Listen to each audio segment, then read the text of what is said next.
Great. Can people hear me okay? Great. Well, welcome back from lunch, and thanks again. We switch to my PC. We're going to go ahead and kickstart again. This is the third segment here. This is our last segment here. We're going to cover a couple things in this one. One is going to be AI, and then we'll talk about hybrid, specifically with Azure Stack and some of the work that we're doing there. And then we're going to move into a tips and tricks area, and so I'll talk about some sort of advanced tips and tricks that you can take advantage of, whether it's around security, whether it's around some additional alerting and logging, cost management, how to lower your bill, and a whole bunch of other cool best practices that I think you'll find super useful. And generally what I find is both newcomers find it useful, and then even advanced Azure users usually go, I had no idea about half those things. And so hopefully some good tips and tricks you can use. So let's start off by talking about AI. So, I mean, one of the things that's, I'm sure everyone here is seeing in the world today is just, the rise of AI becoming something that we use more and more and expect more and more inside the applications and services that we use. And as a developer, how do I go take advantage of AI capabilities in the applications I build and you build? And, with Azure, we have a bunch of different ways that you can take advantage of that. And, the cool thing is, when you can actually take software and data and put it together, you can really build some amazing things. Now, how many people here are data scientists? No one. One person. Okay. That's okay, because that's often the answer I usually get in these talks. And I'm not a data scientist either, so don't feel bad. We all aren't. But hey, we still want to be able to build cool stuff. And so one of the things that we have inside Azure that's pretty nice is something we call our Azure Cognitive Services. And these are AI services. They're exposed with REST endpoints. They also have, strongly typed, in the case of .NET and Java, as well as language wrappers for dynamic languages, APIs that you can call. And you can basically add AI into your application without having to be a data scientist. So if you remember that cat review moderation app, where we were checking an image to see if a cat was in it, that's an example of calling one of our vision APIs. And you pass an image, it returns back what's in it, and you go. That Twitter app where we were checking on sentiment on Azure tweets, that was calling one of our sentiment analysis APIs that was doing text analysis. And there's lots more. I think we have about 27 of these APIs now that you can call and take advantage of and use inside your applications. So let's go ahead and walk through just a couple other cool, simple demos that showcase some of the things that you can do that are pretty fun. So this is an app you can download. It's on GitHub as well. It's a client-side app. And one of the things you'll see here is it is calling Azure. And it's using my local webcam. And, ooh, check that out. Ooh, see in the background? And it's actually doing here image face detection. You can see that little box that's moving around. That's all dynamic. And check this. This is really cool, actually.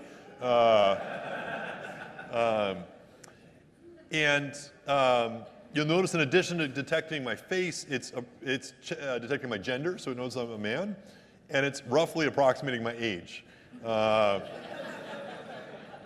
Depending on how much sleep I got the last night. No, I'm 40 now. Oh, no, got older. But yeah, roughly, approximates your age. And the reason it's roughly is a lot of it doesn't have any knowledge of me. It's basically just looking at the angle and then using an AI algorithm to try to estimate how much it is. So it will be dependent on the light and angle and things like that. But the nice thing is I can use it. And you also notice that little smiley face has neutral right now. If I smile, I'm happy. And so you can even do sentiment analysis as part of the picture. And again, this simple API you can call in the cloud. What's nice is you can also do face detection setup. So, for example, I could search on Scott Guthrie. Nope. And this is doing a Bing search looking for pictures of me on the internet, old pictures with more hair. It's great. Oh, that's a really good one. And some of these people aren't me. That is like hipster me. That's not me either. And this guy looks like me in prison. But anyway, and hopefully you're not here. Anyway, Anyway, so I'm just going to basically upload some of these pictures I got off the internet. And now you'll notice if I actually go back to this demo and rerun it, we've now trained the model with some pictures of me. And so you'll notice not only is it detecting my face, it's approximating my age, but it now thinks it's Scott Guthrie with about 63% confidence. And these weren't like pictures I took this morning or that I took just a few minutes ago. These are literally pictures that they're at least 3 or 4 years old. But it's been able to kind of look at and say, well, his nose, his eyes, his shape of his face looks a certain way, and is able to kind of roughly approximate that. And so that's a simple way. If you think about, you're in Facebook or Instagram, you upload a picture, it identifies your friends, it offers you to tag people it doesn't know, and gives you a couple suggestions. That's all using an API algorithm like this. And you can now build apps that do the same, along with a lot more. And so the beauty, again, is you don't have to be a data scientist. You can use these things, add intelligence into your apps, and start to do some pretty powerful stuff. Now, the other thing you can do, of course, then is build your own algorithms. And so, the thing that's super powerful about building your own algorithms is you can now take your own data and basically use it to turn into intelligence to be able to take the past and predict the future. And, at a high level, the beauty is you can do this for tons and tons of different scenarios. In fact, before I talk about what we do, let me talk about just some of the customers that are using this today inside Azure. They include companies doing manufacturing. And so I'll walk you through a demo here in just a few minutes of one of them that's taking pictures of of output on the manufacturing line, and then basically doing deep learning on top of their picture archive to be able to detect, is this thing been printed correctly and manufactured correctly, or is it something we should remove and actually do inspection on because maybe there's a fault. We've got customers like ThyssenKrupp or Otis Elevators that make a lot of the elevators that you go up and down in New York in these tall buildings.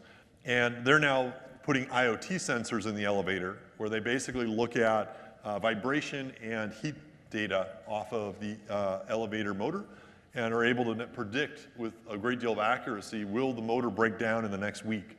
The way they did that is they just took the telemetry from motors that had broken down and had not broken down, knew the outcome, and then basically plugged in and looked at the data and are basically able to look for anomalies and whether or not it's signaling similar to other breakdowns they've seen in the past. And now they can send a service technician to fix it before it breaks down, which makes their customers happier. It means their SLAs are higher, and they can now actually build completely new types of services and sell them and make more money.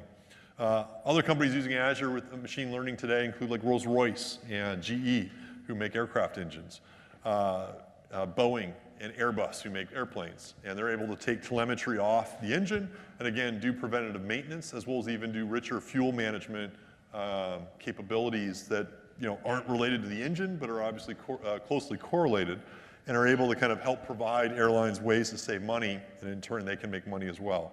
And then lastly, if you buy a new BMW, a new Ford, a new Toyota, a new Renault, a new Nissan, and soon a new Mercedes, telemetry from your vehicle is actually getting uploaded inside Azure, where machine learning is again applying on it, and they're able to do telematics and advanced predictions for service quality and to be able to help run your car better. And so those are just examples of people that are using it today. And you can do it too. And the Azure Machine Learning Service, again, makes it pretty easy to take any data and turn it into intelligence. And it does a couple different things to help with this. One is there's both now a service that runs inside the cloud, as well as what's called the Azure Machine Learning Workbench, which is a client-side tool that runs on either a PC or a Mac, and basically can connect to the service and help you build AI algorithms faster. And specifically, it has a whole bunch of work to do what's called data preparation. So you can effectively take data that you have, and often the data that you have might be in log files, might be years old, it might be missing data in certain places, and it helps you effectively do data wrangling to get the data clean so that you can actually train an algorithm off of it. And a lot of data scientists will tell you that's about 80% of their job, is just trying to get the data in the right shape so that they can actually start building models against it. It also includes support for using pretty much any AI framework out there, whether it's Spark or TensorFlow or Cognitive Toolkit or Caffe2 or Keras. You can take advantage of all those. And it also has broad Jupyter Notebook integration, which is an open source framework that makes it really easy to iteratively and fast create models in a group environment. And then what's nice about a machine learning service is the output of the machine learning service is a Docker container. And so we talked about containers before lunch. And the beauty is you can take one of these AI models, run it in a container, and then deploy it anywhere inside Azure in a container service or in Azure Container Instance or in their Azure Batch service and run it across hundreds of thousands of nodes and be able to kind of operationalize it. And because it's Docker, you can even take it on premises and run it on your existing systems. You can even run it on other cloud providers if you wanted to. So it gives you a lot of flexibility to basically use this AI capability everywhere. And so what we're going to do is have Seth come on stage and walk you through a demo of one of our customers, a company called Jabil that does manufacturing. And as I mentioned earlier, what they wanted to do was basically figure out ways that they could optimize their manufacturing to be able to detect failures in their manufacturing process better. They've got sort of tens of thousands of pictures of circuit boards and other circuits that they've manufactured. And what they want to do is, how can we take these pictures where we have a picture of what we've done in the past, we know whether there was a failure or not, could we use the pictures to basically look at new things that we produce and basically estimate from a new picture whether or not it's going to break down or whether it has a fault. And if we can do that, we can basically be much more accurate about detecting problems in our assembly and take corrective action much faster. So it's a simple problem, but it has dramatic business impacts if they can get it right. And Seth's going to walk you through how they did it. Awesome. So they're going to throw up a picture here of one of those circuit boards that Jabil would create.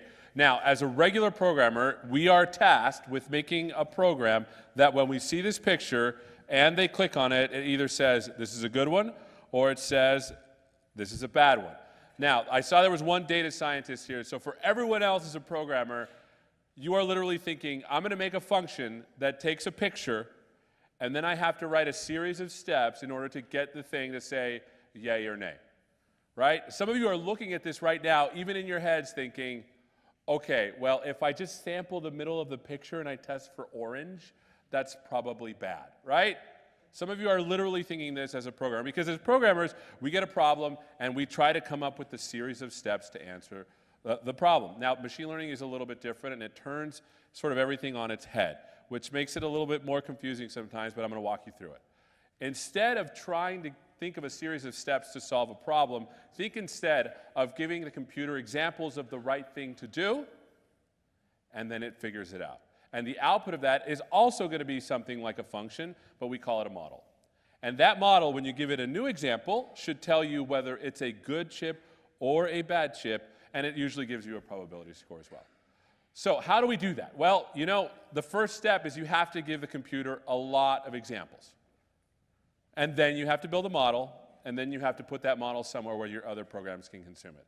I'm going to show you how Azure Machine Learning Workbench helps you do exactly just that. Azure Machine Learning Workbench is a combination of Azure services and tools for machine learning with a dev GUI and command line support that helps you with data preparation, building models, and deploying models. So let me show you what that looks like. The first thing we need to start with always is we need to start with the data, because you have to give it examples. These are the examples that Jabil gave us. They gave us pictures, and in the picture, they wrote whether it was a good one or a bad one. And so you know you have to tell the computer, here's the picture and here's the good one or the bad one. So many of you in your heads, again, are thinking about some crazy regular expression to pull pass or fail out. That's not good. We don't want to do that. And with Azure Machine Learning Workbench, it's going to help you fix that. So you can see here is Azure Machine Learning Workbench. On the left-hand side, you can see I have all of the files and folders or everything that you would need. We're using Python in this case, and I'm going to zoom in so you can see as well. So the idea is we need to take out of this pass or fail, we need to get whether it's a pass or a fail in order for the computer to know if it's a good example or a bad example. So traditionally, like I said, you would use a regular expression. What we're going to do is we're going to derive column by example. So I'm going to zoom in because I want everyone to see that that's the button. So when I do that, I'm going to right-click, derive column by example, and you can see it's going to start to do some nothing. So I'm going to say this is pass. This one, I'm going to load up here. Looks like it figured that one out. So I'll zoom in so you can see. Notice that it's getting some of them wrong. But do you see how it's like figuring it out? This is one of the cool things about Azure Machine Learning Workbench is that for the data wrangling, we also put some smarts in it. So you don't have to write ugly code. We can write it for you. So I'm going to go ahead and this one's a failure. I'll hit there. Notice that it did a pretty good job. One of them that it did not do a good job was this one, but that's okay. I'll tell it pass, that this one's also a pass. And you can see that now we have this whole column that we automatically were able to build for you that has pass or fail. The other thing that's also really cool about this is, as you can see on the right-hand side, we actually stored the things that you did so that you can run this on other things as well. It's called the data preparation step. Once we prepare our data, it's time to build our models. Now, if you're a data scientist, you probably use Python or R or whatever you use. We don't care. We're agnostic to compute cycles. We just want them in our cloud. So let me go over here to the model and evaluation. You can see we're using this thing called Jupyter Notebooks. And Jupyter Notebooks lets you type in code and play stuff because data science is exactly that, data science. You're going to try a lot of stuff until something works. We've already done all the hard work, and so I'm showing you like the hindsight 2020 nice code. But if your code doesn't look very good and you're doing a lot of experiments, that's okay too. You can do it here. So I'm going to go ahead and hit Shift-Enter on this so you can start to see that it's running some stuff. You can see right here that I'm using the data preparation step that I just did. It's a dprep file that has code in there that will automatically do the pass or fail for you. Okay, I'm going to keep going, running down. Notice that we're going to build a deep learning model here. And an example here, let me put number 1 here because this is one that actually passes. So there's the one that passes. And I hit down, notice that one's good. So I'm going to go down over here as well, change this to number 2 because that's the one that does not fail. And you can see that I'm just running code like I would. When you're doing these models, some of them are going to be better than others. So here's an example run of all the models that we've built. We picked the best one. And with Azure Machine Learning Model Management, you can actually package these up into Docker files, or to Docker containers, as Scott said, and put them pretty much anywhere. And now this thing, remember you were going to write your own function? This model, which is a function, now you can give it any picture, and it will return to you whether it's a pass or fail with either high confidence or low confidence. So when it comes to AI and machine learning, you can do this too. We have Azure Machine Learning Workbench to help you. We have services in the background like Azure Machine Learning that can also help you. And if you just want to see what's in a picture, you can use some of the services that Scott was talking about. Thank you so much for your time. Awesome. Thanks, Seth. And the cool thing here is you can literally take any data and start to actually train models. And for things like anomaly detection and others, we have pre-built-in samples and code that you can use, and so you don't even have to, in many cases, become a huge data science expert to be able to start taking data and using this type of approach and very quickly getting some real value out of it. And as you add more data and as you train more models, your apps can become smarter and smarter, and they really can be hugely transformative in what you do. So we talked about a lot of stuff today, and usually this is the part of the presentation where people say, okay, I'm super excited about the cloud now, I want to use Azure, but I have this problem, which is there's particular scenarios where I can't use it yet for potentially a variety of different reasons. And that's where Azure Stack comes into play. And Azure Stack gives you the ability to take advantage of Azure pretty much anywhere, even for the scenarios where either you don't think you can use public cloud or you're not quite ready to use public cloud yet. And Azure Stack gives you the same programming model, the same management APIs, the same management portal, the same development tools that public cloud Azure gives you, and gives you the same core services like app service, like serverless functions, like container service, and like infrastructure that you'd use inside public cloud Azure. And basically, you can use it for a variety of things. And I would say broadly, we see kind of 3 trends in particular that most organizations find Azure Stack super useful. And again, you don't have to use it for everything, but it's, if you've got a workload, for example, that runs at the edge and needs to be disconnected at times, Azure Stack's perfect in a way that public cloud might not. Let me give you an example of one of these customers that's looking to do something like this. Carnival Cruise Lines uses Azure today for fleet management, and they have a data lake where they take telemetry off their ships once they come into port, and they can basically track how the health of the ship is doing and where it is and the operations around it. So they like public cloud, they like Azure. The problem is they can't use Azure everywhere because when the ship is out at sea, it doesn't always have an internet connection.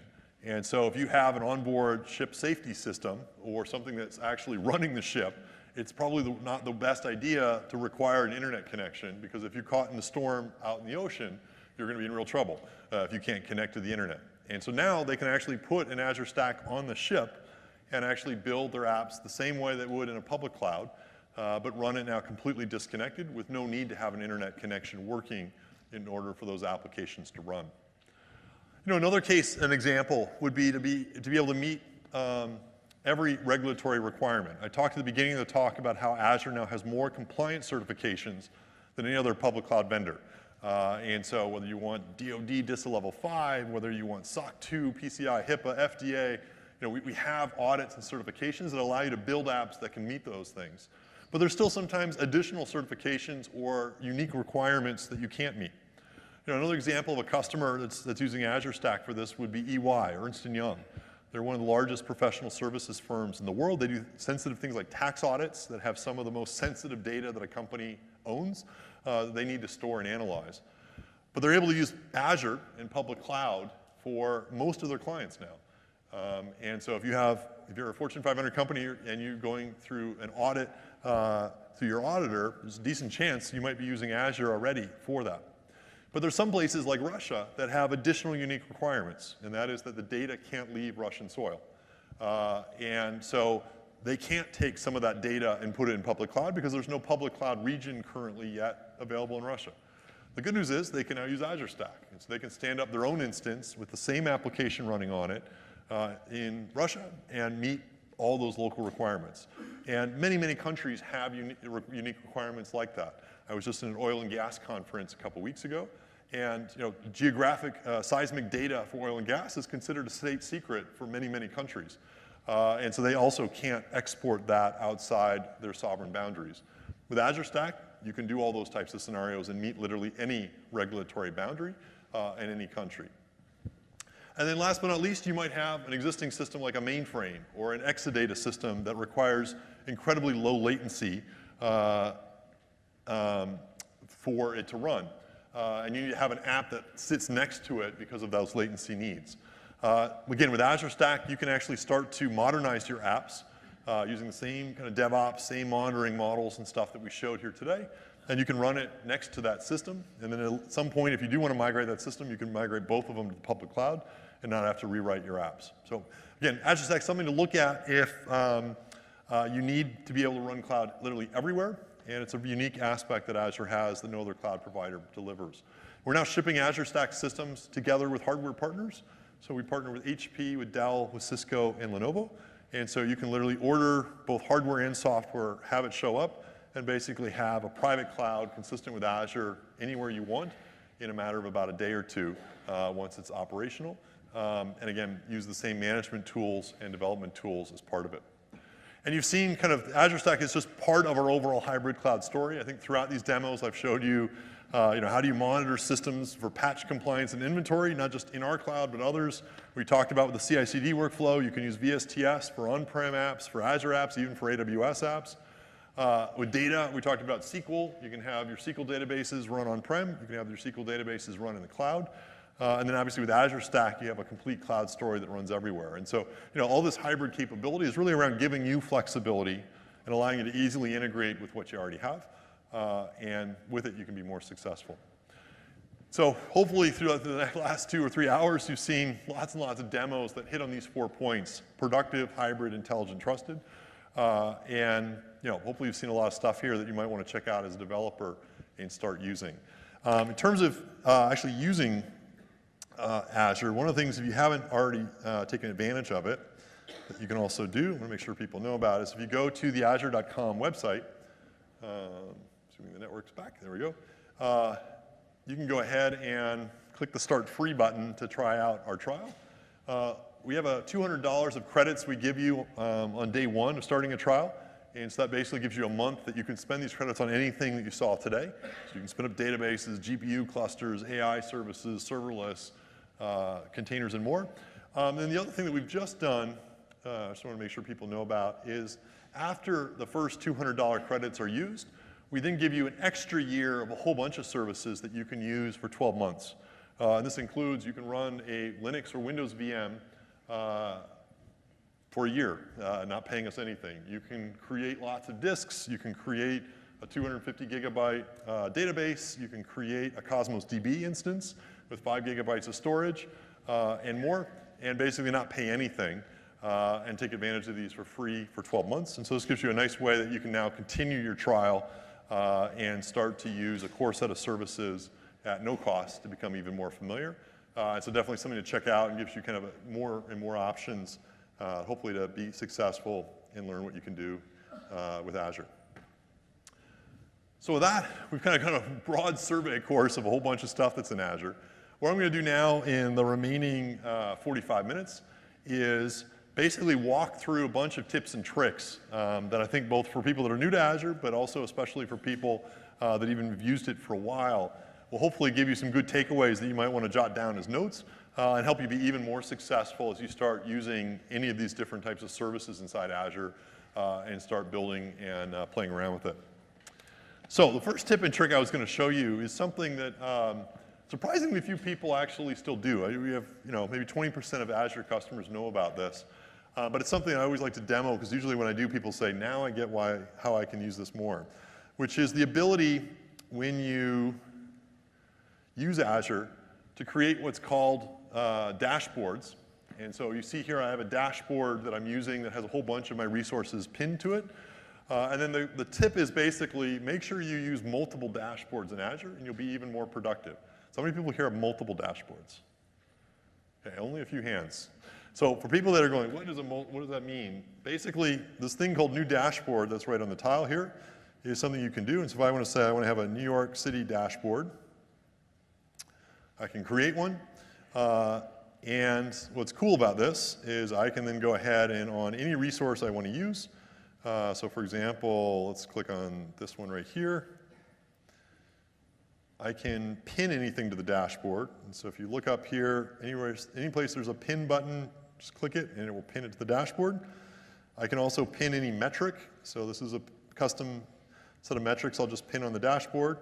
And then you'll notice when I go back now, I have sort of these views here of these different resources. I can customize them further if I want to. So I can say customize. Let's go ahead and make that 2 by 1. I could resize this and move it around.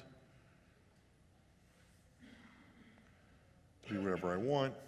I don't know why that one's not working, so get rid of that.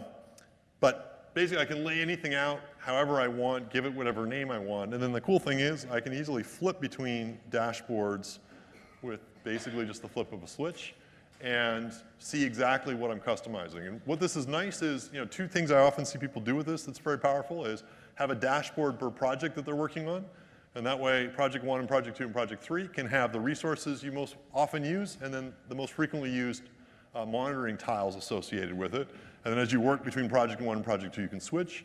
We have other teams that use this for DevOps, and so they'll actually have kind of their development workflow dashboard for what they're doing for dev, and then have a detailed monitoring dashboard with lots and lots of different metrics. And that way, if they see an alert, which we'll talk about in just a few minutes, fires up, they can immediately switch into their monitoring dashboard and see, here are the top 20 key metrics that I want to look at to try to pinpoint what's going wrong. And again, can help you be even more successful and have the context you need for the task at hand. So again, simple trick, but one that only a few people have taken advantage of. The other little trick I'll mention is search.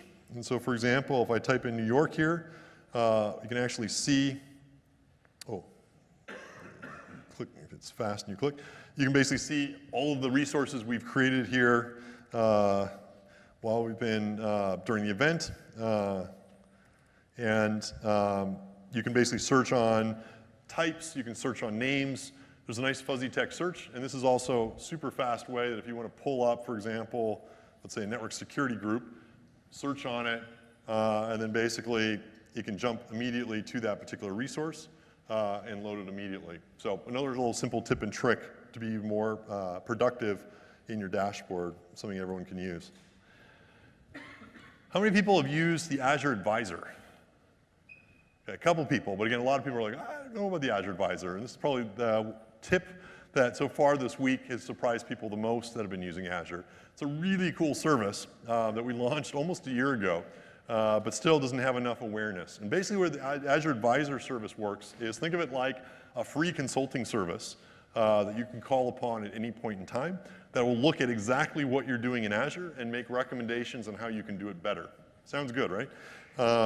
Basically, to use it, all you need to do is go to the left nav, and usually towards the bottom, there's this thing called Advisor, and you click it.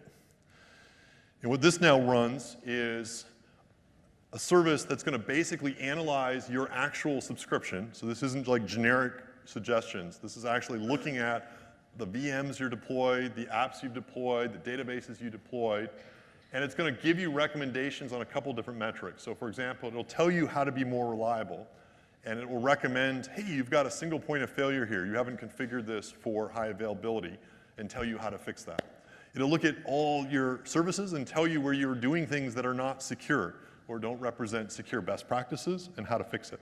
It'll tell you places where, from a performance perspective, you're hitting peak loads. And so it's actually looking at my raw telemetry right now, and I have hundreds of resources in this subscription, so it's going to take a little while in this one. And it'll tell you, hey, you're bumping up to potential caps so that if you have a peak load period, you're probably going to have problems. And then also it'll look at all your resources and tell you how to save money and pay us less. When did you last hear someone offer that? So click on this one, for example, and basically in looking at my subscription, it said, hey, you should be paying Microsoft, ooh, it changed. There we go. You should be paying us $3,692 less a month than you are today. That's a pretty good deal. So what is it doing? Well, basically what it did was it looked at all my different resources here. And you can see, for example, I have 42 VMs where basically, according to what Azure's looking at, saying you're not really using these VMs that well because the average CPU, and it's calculating it right now, is less than 5% on average across these systems. Highly recommend you either consolidate them, so move a couple of the VMs together, or resize them to be something smaller because you don't need this much capacity. And if you do this, you'll save literally $3,600. And this is not sort of hypothetical. This is really looking at your activity over the last 30 days and able to basically show your usage patterns and then basically show you how to either shut down the VM or resize it to be something smaller and save you money. What's nice about any of the recommendations we show is not only do we show you why we're showing it, but also there's this little button here called snooze that you can optionally take advantage of if you think this is a great tip, but I don't want to do it right now because I got to go home. Or Black Friday's coming up. I don't really want to be changing things at this point. I want to make sure I do it after Black Friday. Just click the snooze button and then tell us when you want us to remind you. And so you could say 3 months from now, after the holiday, remind me. Click snooze, and this now will disappear from the recommendation list, and 3 months later, it'll pop back up.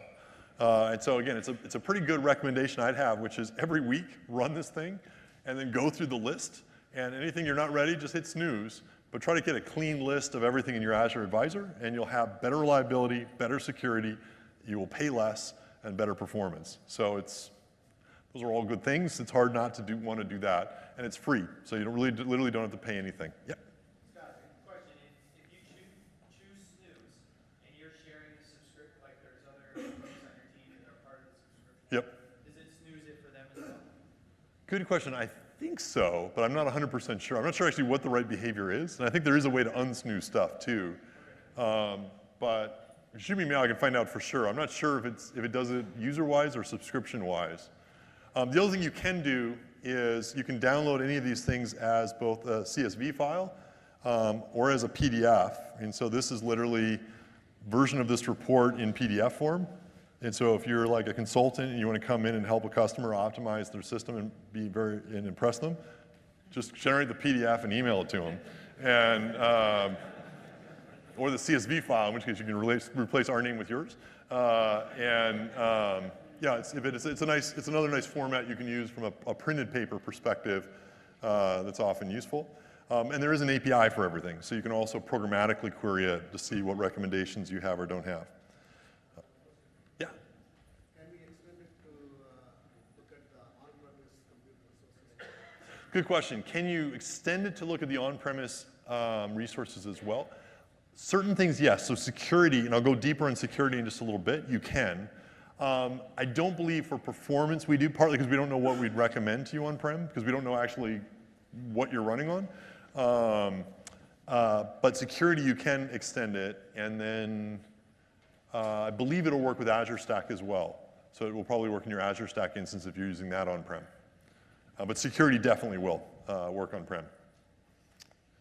So anyway, definitely recommend checking out Azure Advisor. Again, it's free, and it can really help quite a bit. Let's talk about security then. This is the other one that I talked about a lot in the database section in the context of data. But this is another free service inside Azure that we've built in that is really good, that also really helps you from a operations perspective, and is I think really important to go ahead and use. And what's nice about the Security Center is, again, the best practices it provides, and they do flow in through Azure Advisor as well, but you can get more details in the Security Center. The best practice recommendations are all free. So this prevention section here at the top with all those things, that's free. You can just use that for free. We give that to everyone. And basically what this is doing is, again, analyzing how you're using Azure, your subscription, and giving you a personalized set of recommendations on what you should do to be more secure based on what you're actually doing. So this isn't like a hypothetical 120 best practice. This is like best practices based on what you've deployed. So for example, if I look on compute, it's looking at my subscription and saying, you've got 102 VMs that have some problems. And so for example, some of these VMs don't have anti-malware protection turned on. And so you don't have any endpoint protection. Some of these things have OS vulnerabilities that you haven't patched. Whether they're Windows or Linux, we'll actually tell you which ones. Some of them don't have system updates. So in other words, service packs come out a year or two ago, you don't have it applied. Some of them don't have disk encryption turned on. Encryption at rest is a feature that we now have on by default for all of our storage drives. Some drives that were created, say, 2 years ago don't have it on by default yet. And you can turn it on, but the feature didn't exist then with custom keys. And this is basically saying you have 76, you still need to turn it on, and so forth. And so these are all, again, not hypothetical, but actually based on your particular subscription. Similarly, on the network, we can tell you when you have ports open. So it's often common to have management ports that you've exposed to the internet. If someone guesses your password, you're going to be in trouble. And so this will tell you which ports you have open. This will even tell you also if you've got too many systems that are just talking to each other, and we'll recommend putting in a network security group, which basically will block traffic between some of your systems, so that if one part of your system gets hacked, a person can't move laterally throughout the network and attack you in other places as well. Similarly, on the database side, all of those recommendations and the security threat analytics will come through here as well. But it will also tell you if you haven't turned on TDE encryption on your database, or you aren't taking advantage of other certain features, it'll be shown up and flow through there. Again, this is all free, so there's really no reason not to run it on a pretty regular basis. You can also, this is sort of a paid feature of the Security Center, because we have to capture a lot of logs and analyze them, is this security alert capability. And what this will do is it'll actually analyze your log files and tell you when we think you're being attacked by someone else. And you might say, gosh, I don't want to be attacked. Well, the reality is if you have an IP address in the world today, you're probably being attacked. Most IP addresses on the internet get attacked about 100 times a day. If you don't know you're being attacked, it's because you don't have monitoring for that, not because you're not being attacked. And so the nice thing is this will actually tell you when you're being attacked and by whom. And we can also give you a sense of whether or not they've been successful or not, and what steps that you can take to better protect yourself against it. So for example, one of these attacks here, you can see, is against a VM here. And you can see that someone is trying to hack into it by basically accessing a management port. So in other words, let's say you have a remote desktop port open, and you can see basically this IP address tried 138 times to log into it. None of them were successful.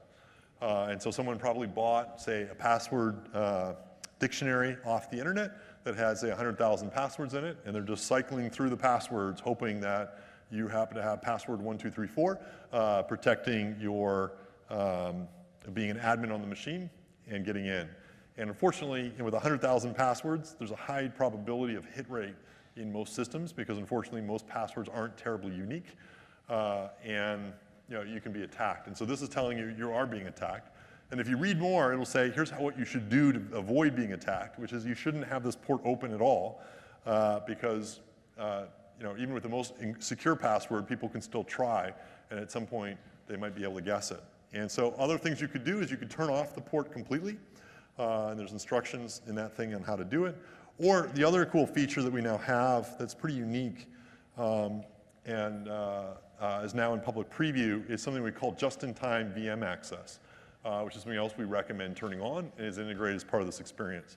Is anyone here using a just-in-time access control model with their systems on-prem today? Not many. A couple of people occasionally do.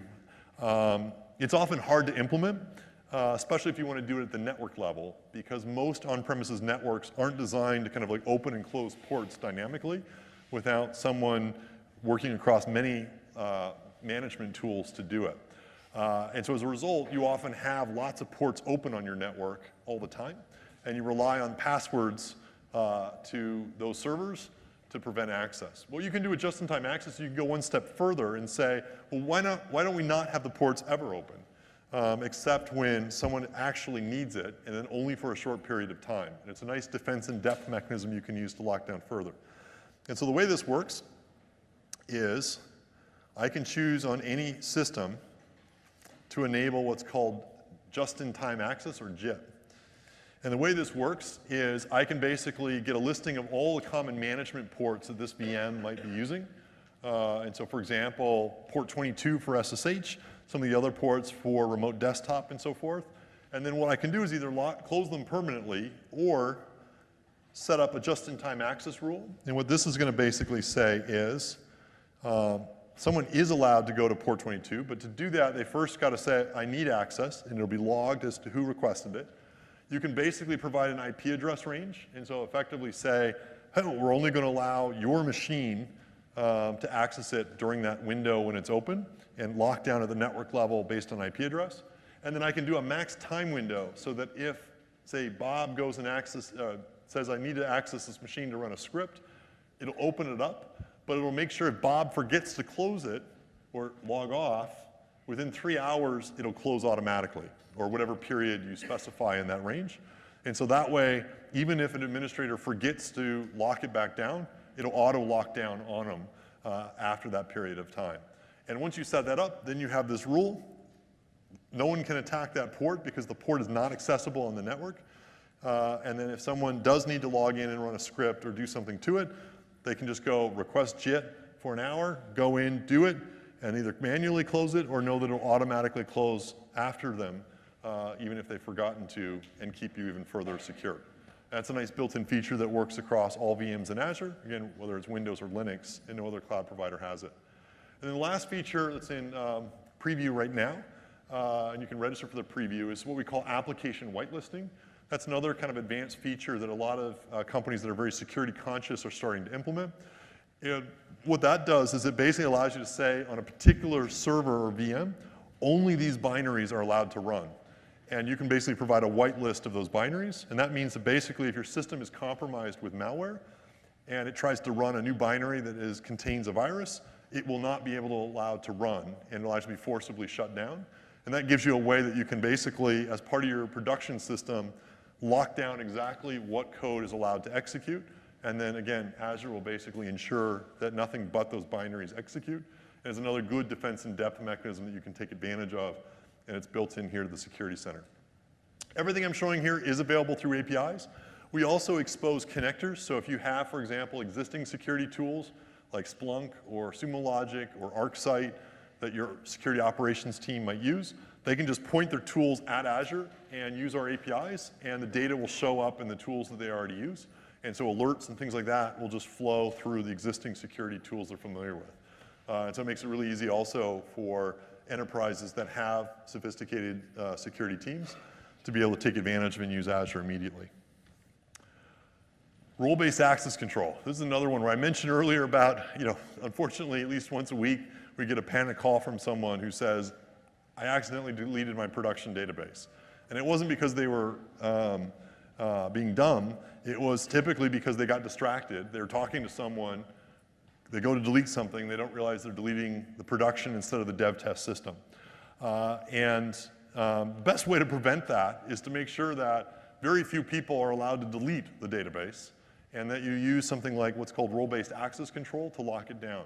In addition to allowing you to avoid honest mistakes, it also means that if a username and password are ever compromised, no one can log in as that person and do malicious stuff either. And so using role-based access control is a great way to effectively make yourself more secure and then also prevent accidents that might happen. And basically within Azure, we have a notion of roles and role assignments. And so you can create a role like admin or developer or operator or read-only. And then you can map any users you want into those roles, and you can control what each of those roles can actually do. And the way the roles work and the way permissions work in Azure, like most systems, is they're hierarchical.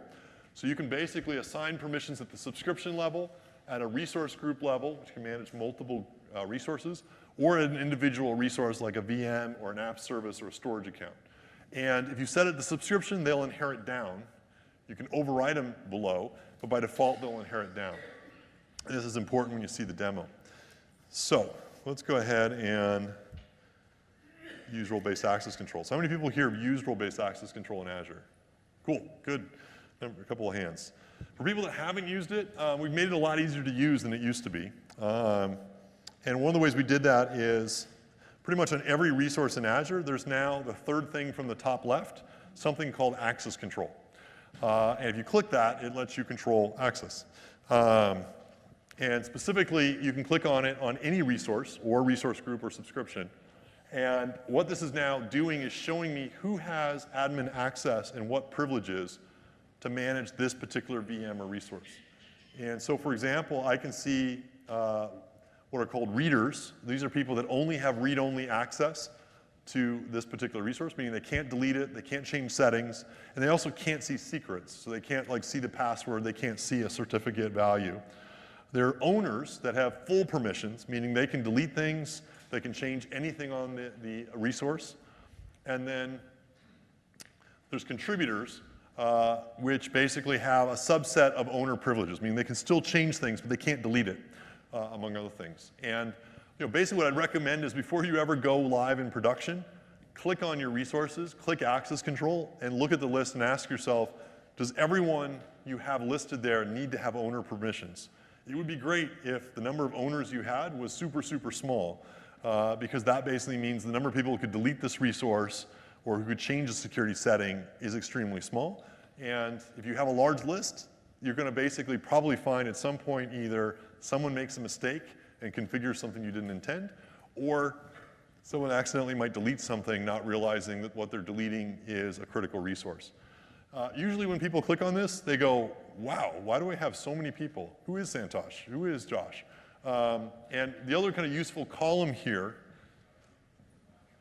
which is the far right column, will tell you where they're getting this from.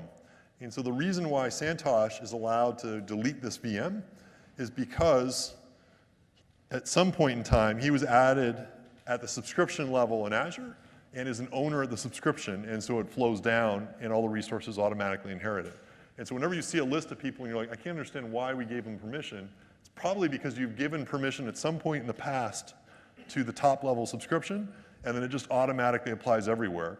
Best to take the person away from the top level subscription and then just add back the permissions to the resources they actually need to manage.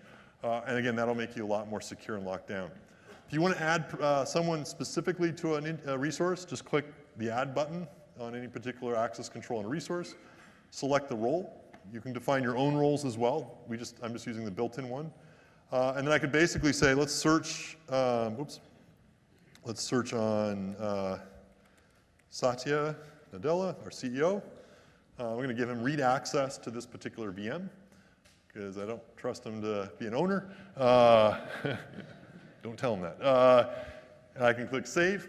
And this is now giving him read access into the reader role of this resource. See his name just popped up under the reader list there. So he now has read access. And so if he goes into the Azure portal, which he hopefully won't in the next 2 minutes, he will say, oh, I can manage this VM, or I can see this VM. You can't manage it. And so he just has access to that resource. If we want to take it away, I can just go ahead, hit there, and hit remove. And he's now gone. And so, this is an easy way, again, reduce down how many people are owners and then just add them as readers if you need to. Readers are great roles for DevOps, or for a case where you have a dev team that doesn't actually have ops permission, actually more specifically, because they can basically now monitor the resources and see what the health of them are, but not modify them. And so, this reader role ends up being super useful for that. The other thing you can do, and you can do this both globally in the Monitor tab in Azure or just on any resource, is click Activity Log. And this will now show you all of the changes that have happened on this resource. And so role assignments right now is filtered out. Let me show you those. And so you can see here, this was the delete and the assignment operation that we just did on Satya. I can basically filter who did it, when did they do it. And so if at a later point I'm trying to figure out why is Amy now suddenly an owner, I can actually track it down because everything is logged and saved. And so I can see what they did.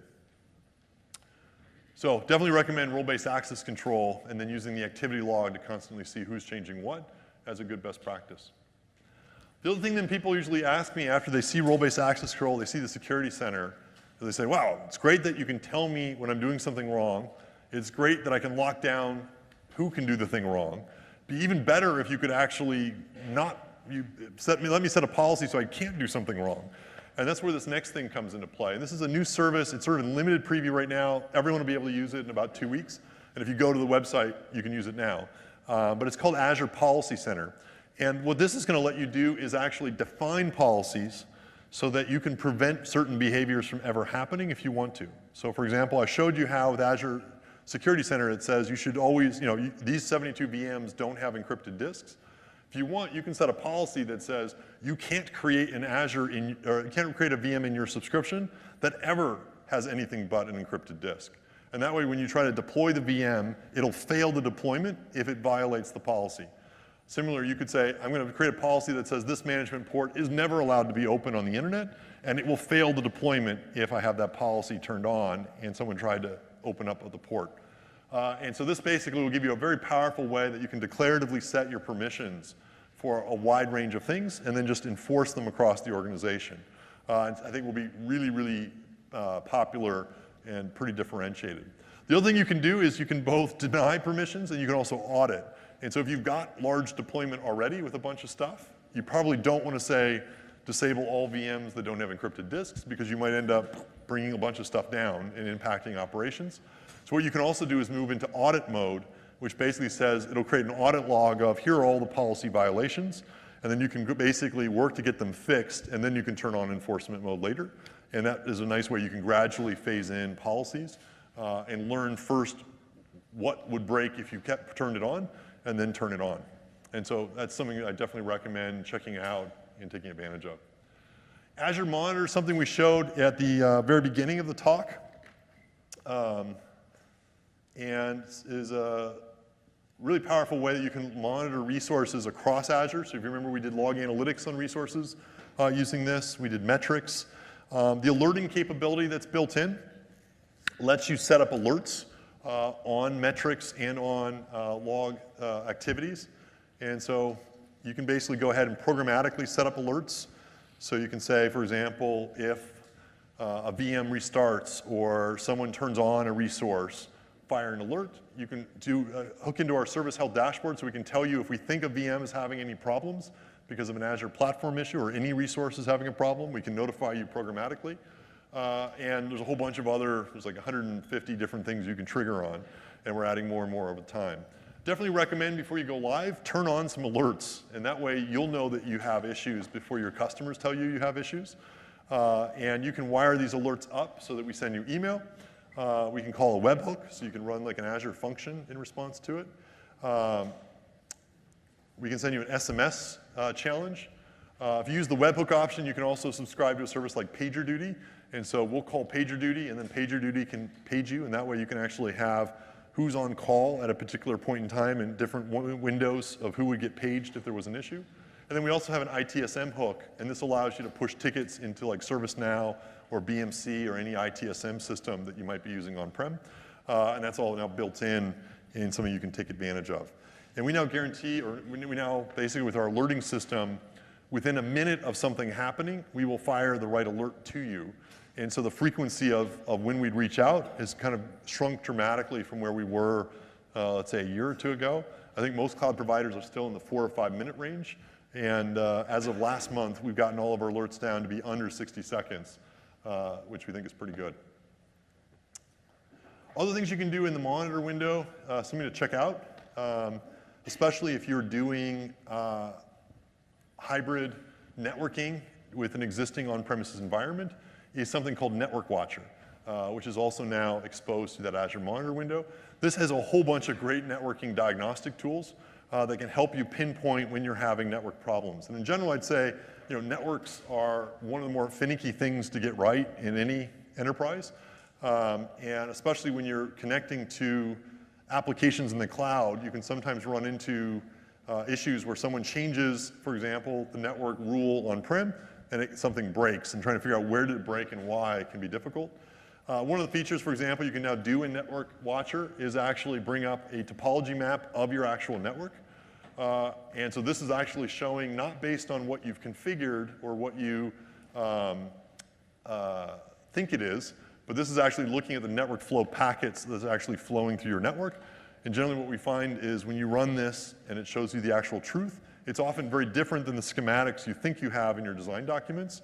Because again, someone might have put in a Cisco routing rule and be bouncing traffic in a different way. And this can help you understand exactly why can't machine A talk to machine B? Oh, because there's a firewall now in between, and help pinpoint that a little bit better. We also now have the ability to do packet traces and packet captures, as well as look at VPN diagnostics, as well as IP flow activity. These are also ones where we've learned the hard way, helping someone debug this just with arbitrary tools is difficult, and so we're trying to make it super easy, for example, for you to say, I want to do a packet capture, make it 30 seconds between these endpoints when this happens.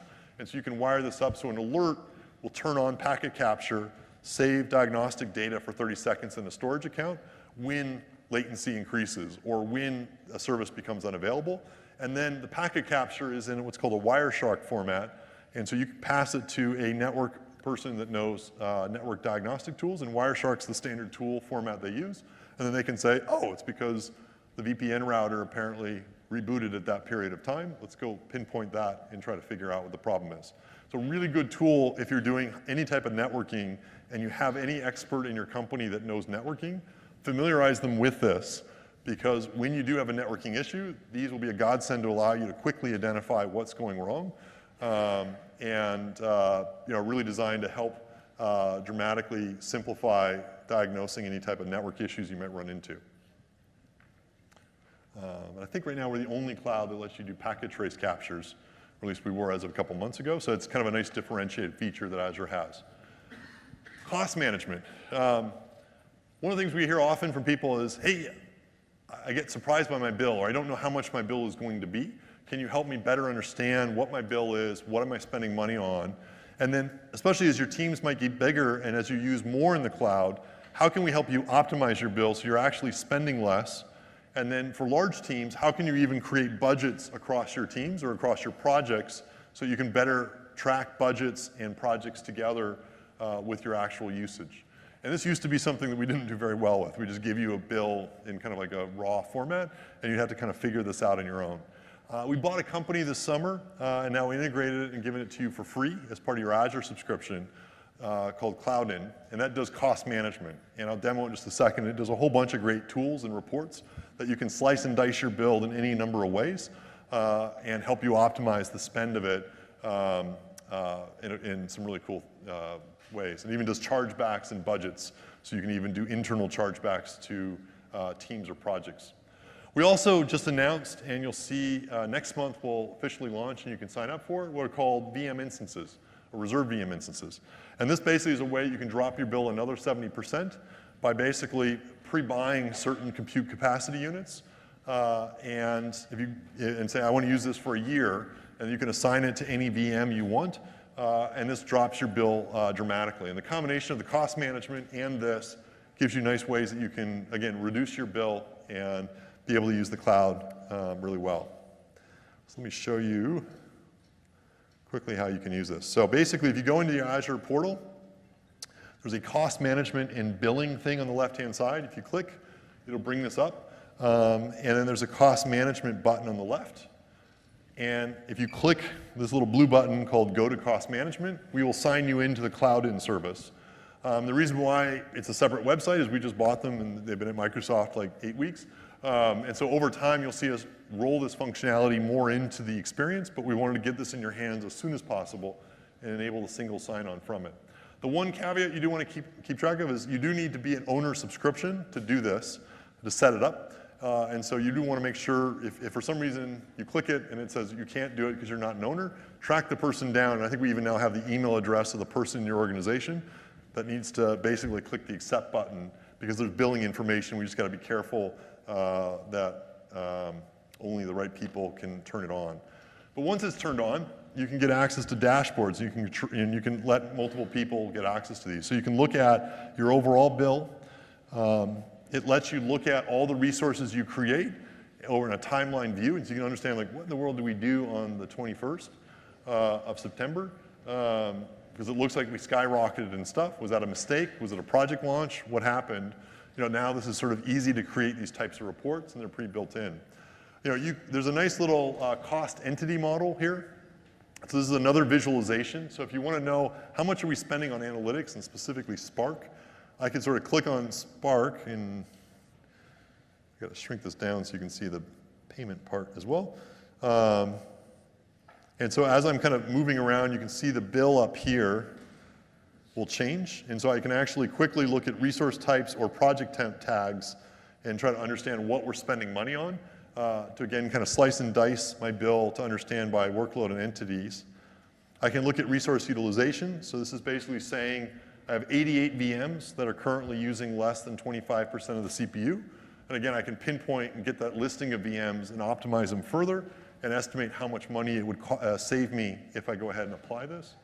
And I can also then look at reserved instance impact. And so I can use that last feature I talked about that's coming that lets you buy reserved instances. This allows you to model where should you use reserved instances versus pure on-demand instances, and what is the cost savings that you can get by doing it. So lots of great tools. They're free if you're an Azure user. If you use another cloud provider, they can be free if you become an Azure user and move your stuff to Azure. Or there's also a version of cloud and you pay a little bit extra and you can actually manage this across multiple clouds in a truly hybrid way. So you can actually even do comparisons between different cloud vendors with it.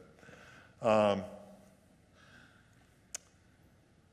so forth. And the last thing I'll just show you, and then we'll end today, is another little tip and trick that's worth just familiarizing yourself with before you need it, which is what to do when something is going wrong and you can't figure out why. And basically, it could be our problem, it could be your problem, and often what we find is people are like, I'm not sure if it's my problem or your problem, how do I know? And the way to do that is on any resource inside Azure, go to the portal, and the last link down in the top left is called Diagnose and Solve Problems. And this is intended to help you diagnose and solve problems. And we pretty much do it for every resource. So you can even see cost management has one. But let's say, for example, I'm looking at, let's just do this VM, and I click Diagnose and Solve Problems. A couple of things it does. One is at the very top, and it's tailored by the type of resource. So Diagnose and Solve Problems for a database is different than a VM, which is different than a web app. The thing that is common, though, at the top is this resource health check.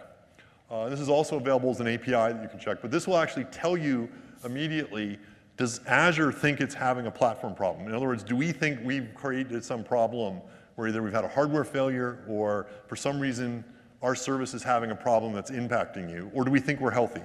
Anytime we think we're healthy and we say we're available, it basically means from all the telemetry we're seeing for your server, we don't know of any problem that we're causing.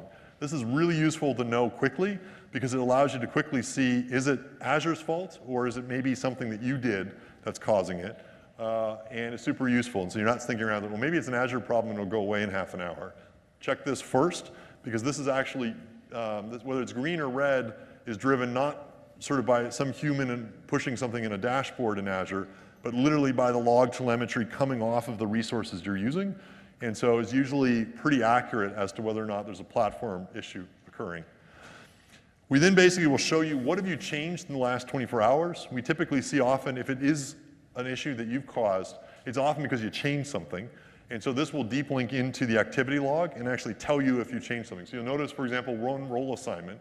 So if the reason is you can't access the VM anymore, click the role assignment, and it might be that someone turned off your access. And this gives you a way you can actually see who did it and when. And then basically, we have a number of what we call solutions to common problems. And we basically customize these based on the resource type. So this is a Windows VM.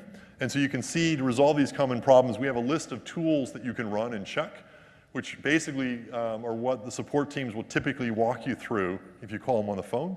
But we try to basically put these in text with tools that you can run yourself so you can quickly follow these steps. And these are basically our recommended guidelines. So instead of having to do a Google search, how do I fix this? Follow the ones that we do first. And generally what we find is these fix about 80% of the issues that people typically call us about, and we update them all the time as we get new data. And then last but not least, if you can't figure it out, definitely open a support request. And you can always do this first, but we try to have all this self-help documentation so you can do it either in parallel or you can try quickly using some of those self-heal tools first. And if you want to open a support request, you click that button. This will create and help you fill out a support request. You can select the severity. Sev A means I'm down and I need urgent help. Sev C is more of a consulting question, or hey, you can get back to me in a couple hours, it's not super urgent. And Sev B is somewhere in the middle. Depending on your support plan, you get guaranteed levels of response depending on it. Definitely recommend buying a support plan based on what you actually need. Oftentimes one of the things we do run into is people have like truly mission critical things like country elections and they don't have a support plan. That's not a good thing to go live with. And if you've got a massive retail event, buy a support plan before the retail event so you can open up Sev A tickets and get help. And the basic support plan costs $19 a month. So even for a basic support plan, it's not that expensive, but that'll help you make sure you can get help when you need it. And again, different levels of support plans provide different guarantees of response. So anyways, that's what you should do if you ever have problems. And again, check the resource availability first, check those solutions, and then you can open up a support ticket and talk to a human, obviously also if you need to. So anyway, we covered a lot of stuff today. I hope you found it really useful. A couple other places just to check out that I'll mention if you want to go further. Go to the Azure.com website, click documentation, and we've got a number of great getting started tutorials. So if you want to learn how to build a Linux VM, we've got a tutorial for the portal, for the CLI, and for PowerShell. And there's nice kind of step-by-step instructions on how to do it. And so pretty much everything that I did today, we're going to send you links with quick starts on how to do yourself. The other thing to check out that's really cool is these free Pluralsight videos on Azure that you can get to on the documentation setting on the top right. And these are free multi-hour courses of Pluralsight content. Pluralsight does really great technical content. And so if you want to get started with .NET or with Node or VMs or IaaS and others, you can basically click. Alan's awesome. He does great courses.